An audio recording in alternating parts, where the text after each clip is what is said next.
பாஸ்கா காலம் 7ஆம் வாரம் சனிக்கிழமை.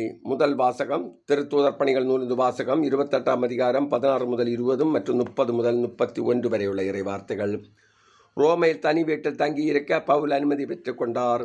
ஆனால் படை வீரர் ஒருவர் அவரை காவல் காத்து வந்தார். 3 நாட்களுக்கு பின்பு பவுல் யூத முதன்மை குடிமக்களை தம்மிடம் வரவழைத்தார். அவர்கள் வந்து கூடிய பின் அவர்களை நோக்கி, சகோதரரே, நான் நம்முடைய மக்களுக்கு எதிராகவோ மூதாதையரின் மரபுகளுக்கு எதிராகவோ எதுவும் செய்யவில்லை. எனினும் எருசலேமில் நான் கைது செய்யப்பட்டு ரோமையரிடம் ஒப்பிக்கப்பட்டேன். அவர்கள் என்னை விசாரித்த போது மரண தண்டனைக்குரிய குற்றம் எதுவும் என்னிடம் காணாததால் என்னை விடுதலை செய்ய விரும்பினார்கள்.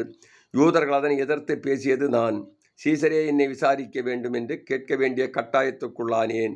ஆனால் என் இனத்தவருக்கு எதிரான குற்றச்சாட்டு எதுவும் என்னிடம் இல்லை. இதனால் தான் நான் உங்களை கண்டு பேசுவதற்காக அழைத்தேன். இஸ்ரேல் மக்கள் கொண்டிருக்கும் நம்பிக்கையின் பொருட்டு நான் விலங்கிடப்பட்டுள்ளேன் என்றார். பவுல் அங்கு 2 ஆண்டுகள் முழுவதும் தம் வாடகைக்கு எடுத்த வீட்டில் தங்கியிருந்தார்.